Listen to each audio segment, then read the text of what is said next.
প্যালেস্টাইনকে জাতিসংঘের পূর্ণাঙ্গ সদস্যের মর্যাদা এবং অধিকার দিয়ে একটি প্রস্তাব পাশ করেছে জাতিসংঘের সাধারণ পরিষদ। তবে এটি পূর্ণাঙ্গ সদস্য হিসাবে স্বীকৃতি নয়।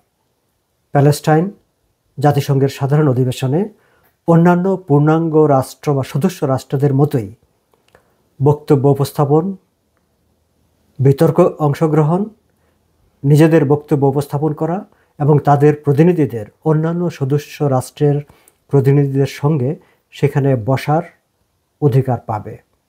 তবে ভোট দেওয়ার কোনো অধিকার তাদের থাকবে না।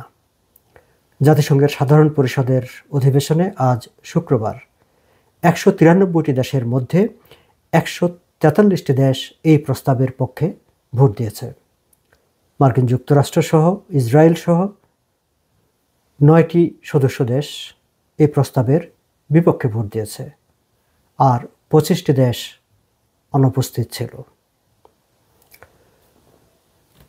জাতিসংঘের পূর্ণাঙ্গ সদস্য পদ পেতে হলে প্যালেস্টাইনকে জাতিসংঘের সিকিউরিটি কাউন্সিলের অনুমোদন পেতে হবে।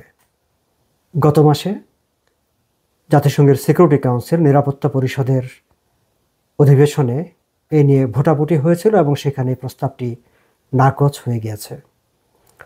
সাধারণ পরিষদের যে এই অধিবেশনে তাকে পূর্ণাঙ্গ সদস্য পদে স্বীকৃতি দেওয়ার জন্যে সিকিউরিটি কাউন্সিল যেন গত মাসের যে সিদ্ধান্তটি বাতিল হয়ে গিয়েছে সেটি আবার পুনর্বিবেচনা করে তারও প্রস্তাব অনুরোধ জানিয়ে একটি প্রস্তাব গৃহীত হয়েছে। অর্থাৎ 143টি দেশই 15 সদস্যের সিকিউরিটি কাউন্সিলকে অনুরোধ জানিয়েছে তারা যেন গত মাসে যে প্রস্তাবটি বাতিল হয়ে গেছিল সেটি পুনর্বিবেচনা করে। সিকিউরিটি কাউন্সিল সেটি পুনর্বিবেচনা করবে কিনা সেটি এই মুহূর্তে বলা মুশকিল। তবে গত মাসের ভোটাভুটিতে মার্কিন যুক্তরাষ্ট্র প্যালেস্টাইনকে সদস্য পদ দেওয়ার বিপক্ষে ভোট দিয়েছিল। আজকের সাধারণ পরিষদের অধিবেশনেও মার্কিন যুক্তরাষ্ট্র প্যালেস্টাইনের বিপক্ষে ভোট দিয়েছে।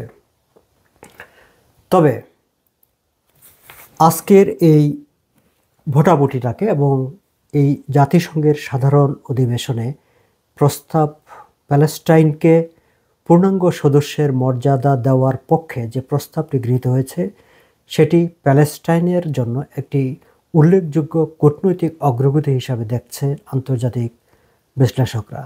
তারা মনে করছেন যে এটি প্যালেস্টাইনকে জাতিসংঘের মতো বহুজাতিক একটি উচ্চ পর্যায়ের ফোরামে সরাসরি নিজেরা নিজেদের বক্তব্য উপস্থাপনের সুযোগ তৈরি করে দিল।